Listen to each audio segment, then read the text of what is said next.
how do you say it? With that power, with that devotion.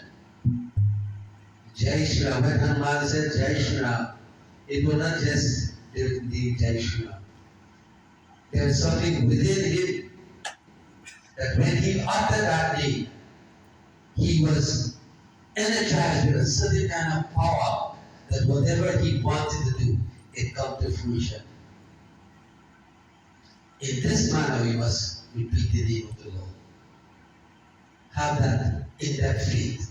So he said, the repetition of my name with steadfast faith constitute the fifth form of adoration, as revealed in the scriptures.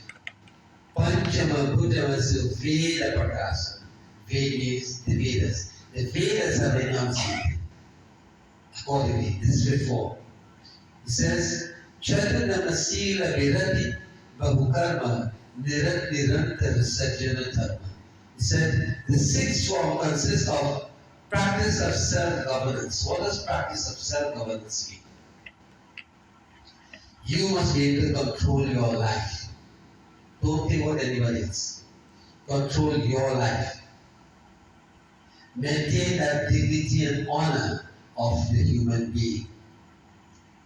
Self-governance means you are looking at yourself in all form and fashion, and you want to produce the best of yourself. Bring out the best. Surely brought out the best of herself. By what? By true and pure bhakti. Her mind was purity itself. And because of that, Sri Ram was compelled to go to ashram. Such a devotee pulls the divine. When your heart becomes that, the Lord simply walks into it. You don't have to do anything. Because that heart invites it. It is so powerful that it attracts the divine. Where there is purity, where there is love, where there is bhakti, that attracts the divine. So he says, the sixth form consists of the self-governance of oneself and detachment from manifold activities. Detachment. What does detachment mean? Attach means to hold on to. Detach means to be away from. We are all grabbing the world because the world seems to be so very attractive. We are attracted to the glitter and glamour of the world. And we think that is the be all and end all of life. So he says, detach from this world. Become detached from everything, all relations. There's only one attachment one we should have, and that is attachment to the lotus feet of the divine. And when we are attached to the lotus feet of the divine, we become like Siri. That's all Siri did. You know, of all the great saints and sages, Siri, who came from the humblest of abode, who was a tribal woman, she is like foremost among the saints and sages. How come she didn't go to all them top-notch fellas in them? How come he went to Siri? It is because of the purity of her heart. So, and he says, how must we do this? Nirantar Sajjana Dharma. With do it a ceaseless pursuit. Ceaseless pursuit means continuously, without stop. We mustn't say, well, this month I will do devotion. I'll take a rest next month, I will start next month. It doesn't work like that. It says ceaseless pursuit, continuously, every day. See, I already didn't say, well, you know, the Lord might come this week, you know. So this week I will keep short and I will do no devotion. She kept on continuously, day after day. She looked out for the Lord.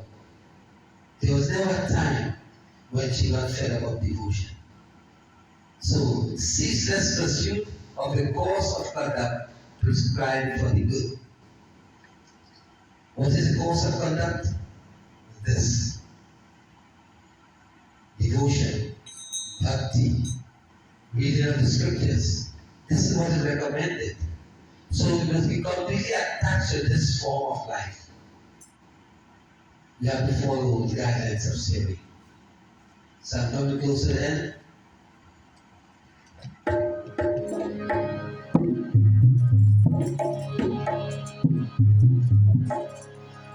So this is the 8th form now, and 7th form.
It says, Siri, it says, Siri, the person who practices the seventh form of devotion, he sees the entire world equally, instinctively, meaning that wherever he looks, he sees my presence.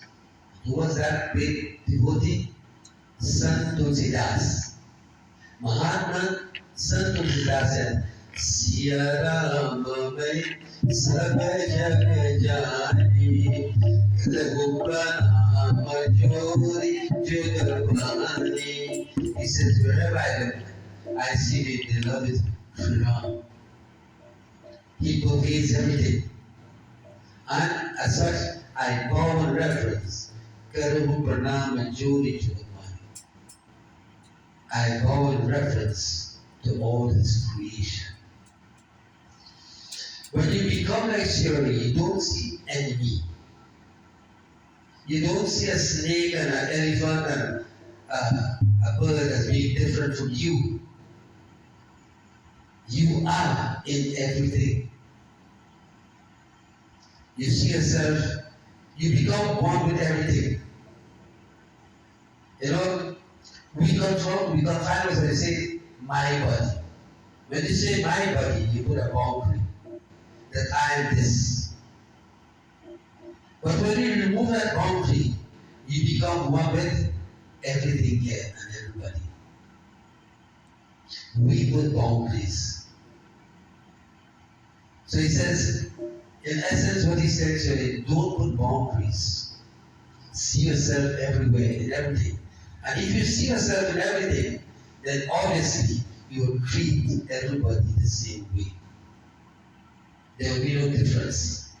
You see everything that is why Tulsidas, when he was writing to Ramcharitmanas, he made reference to all the lowest of the low, the worms. He made reference and said, I am about to write the glories of Prabhu Shri Ram, and I'm asking for your blessings. He asked blessings of everything, all the Lord's creation. I submit myself to you. I'm asking for your blessings as I'm going to do this holy task of writing Shri Ramcharitmanas. So then he said, that the seventh principle he gave, Modya Santa Dik Kari Lekha. Listen what he says. मोते संत अधिक कर लेकर. He says, surely one must regard the saints as greater than thyself. Sri Ram is saying that. He didn't say, look at me greater than the saint. He said, look at the greats, the saints being greater than me. That is to tell you the amount of trust and confidence he put in the saints. Because the saints are the ones who take us from here to there, to them. They are the go-between. So we must respect them and honor them. But a true saint, a saint is a special person. So a person who has those qualities, you have to revere him as though he is God. All these great gurus you have, when you look at them, they are devotees. They wash their feet. They press their feet. They will feed them. That's how they treat the guru, that kind of love and devotion.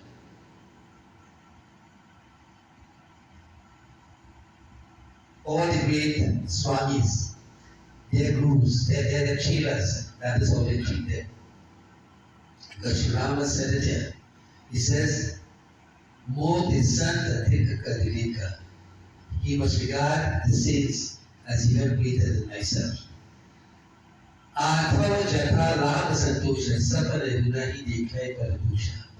The eighth form, he says, is that one must cultivate contentment. You must be contented with whatever you have. Some people complain all the time, they're never contented, regardless of how much they have. So contentment is the eighth principle that Sri Rama has enunciated. He said, always be contented with whatever you have. Make the best use of it. Make it useful. Use it to its fullest. And he says, more than that, he said, Sapadehu nahi dekhai paradusha. He says, find fault with none, not even in dreams. Sapadehu. Paradusha's faults. He says, don't even find faults with anybody, not even in dreams. Oh, that's another easy thing. So one who can cross that threshold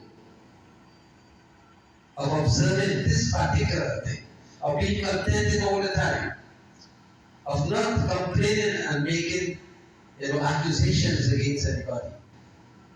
Because I want to tell you, none of us here, not one of us here, is free from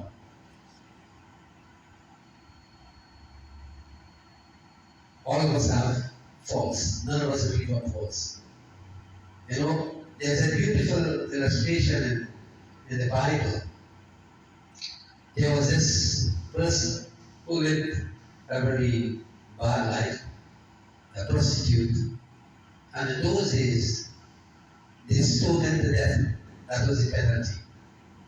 So there was this prostitute that Christ was preaching, and as she entered, everybody picked up big stones to kill her, slaughter her.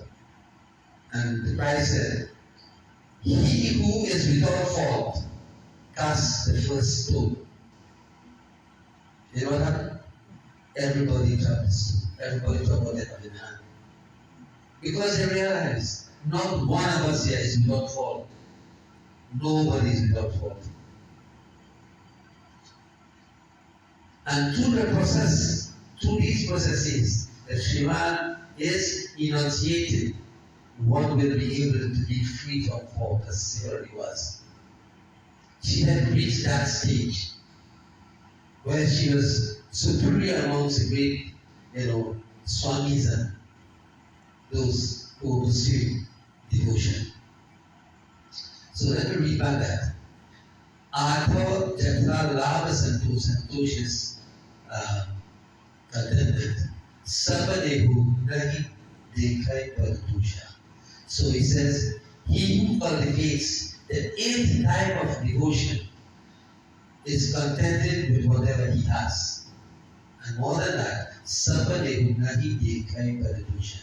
and never even in dreams think of spying out faults of others.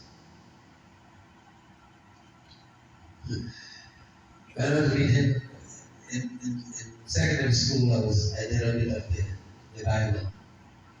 And the Christ was telling people for finders. He says, see first the beam that is in your eye before looking at the mote in your neighbor's eye. A mote is a speck of dust. But there's a big beam blocking your eye there. But you don't see that. But you see that little mote, a speck in your neighbor's eye.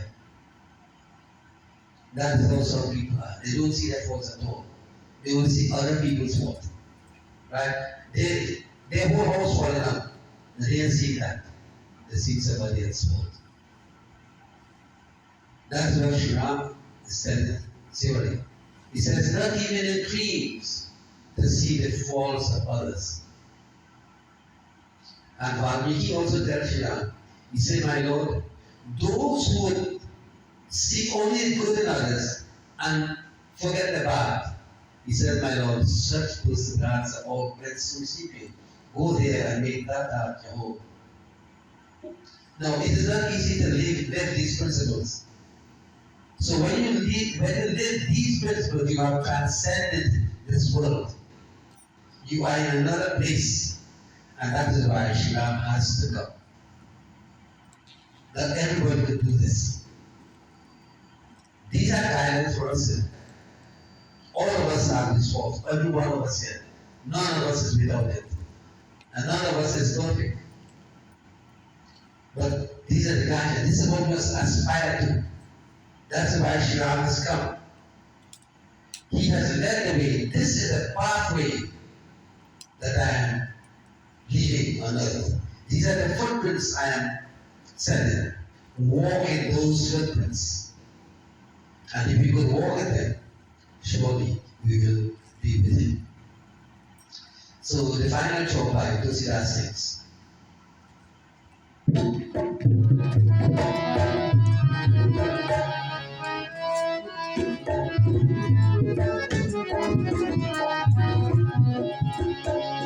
Jai Ram, Shri Ram, Jai Jai Ram, Shri Ram, Jai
He says, surely, the ninth form of devotion demands that one should be simple, undesigning, meaning fear, in all the transaction. One who is simple and fair in one's dealings with all, and should in his heart cherish implicit faith in me.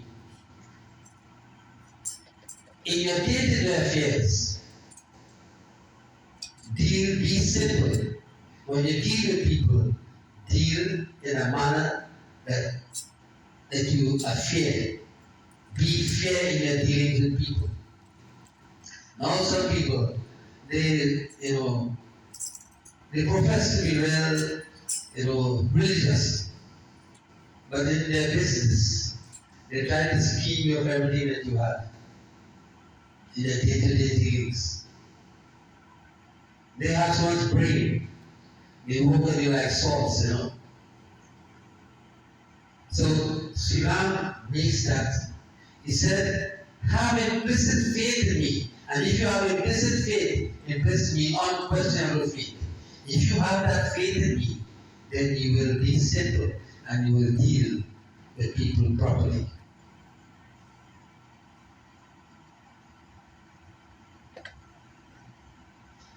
He says, have implicit faith in me without either exaltation or depression. What does that mean? Whether things are bad or whether good, you must have the same faith in the divine. You mustn't be happy, Lord, I have faith in you, but I ain't like how things going here. This thing, I'm going on a bad patch. So you are rest. He says, have implicit faith in me, whether things are good or bad. The great saints and sages, if they are in difficulties, they say, my Lord, that is also your blessing. They never see that as something bad. Whether it's bad or good, they maintain a level playing field. My Lord, this is also your blessings. And then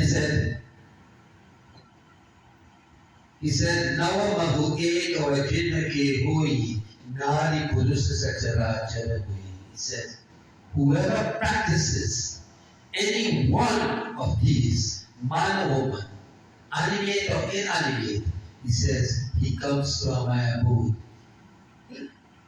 He says, such a person is dear to me, O lady.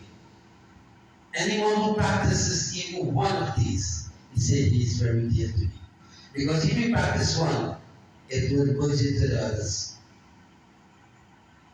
And he says, Siri, oh dear lady, you are very dear to me. He said, you know something? You have all the 9 practices. He said, if you have one, you are dear to me, you come to me. But he said, Siri, you have all these 9 forms of devotion. This is Kand-NawdaBhakti. You have all of them. And he said, Siri, you are in a supreme state. What the great saints and sages have been working for us for years and years and years. He says, all that is within easy reach for you today. And Sri Ram gave her that blessing. She had reached such a climax in devotion that there is nothing more. She had reached a supreme state. And Sri Ram recognizes, my dear lady, you have all 9 of them. So, we all come to devotion, we come to the temple, we are observing this Navratri Vrat. But it must be within us to aspire to become like Siri. We must aspire to become. We may not be there. It might take us more than a few lifetimes to be like Siri. But always we must aspire to become there.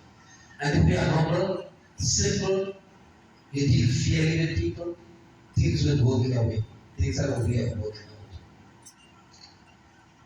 So, my dear devotees, I hope you have enjoyed this evening's lesson. Because for me, this is a lesson that, it is profound. It is simple, but it is so profound. And Sri Ram has spoken himself, and he gave theory. And each of us must try to empty our basket of all the negativities and keep them filled only with the fruits of love, of devotion, bhakti, truth, sincerity, humility, and all those type of things. And once our basket is filled with that, the Lord will not divide it. The Lord comes and He takes His place there. Principles, so we're going out to our tea. Oh yeah. For those who have been looking on the World Wide Web, my grateful thanks. We do appreciate your viewership, and we look forward to you being there, to support us continuously. Thank you very much. May Shri bless you richly, and may you aspire also to become like Cyril, as all of us indeed aspire to become that. Let us free ourselves of all the negativities from our baskets, so that when Shri comes, we have the basket of the sweetest and the most tastiest fruit for our beloved Shri Ram. Thank you very much.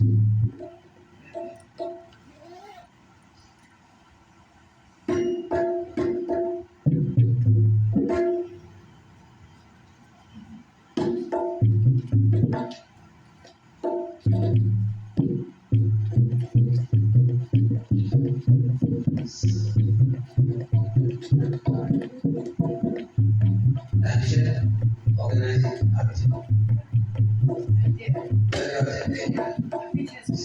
so that's all sound right, please.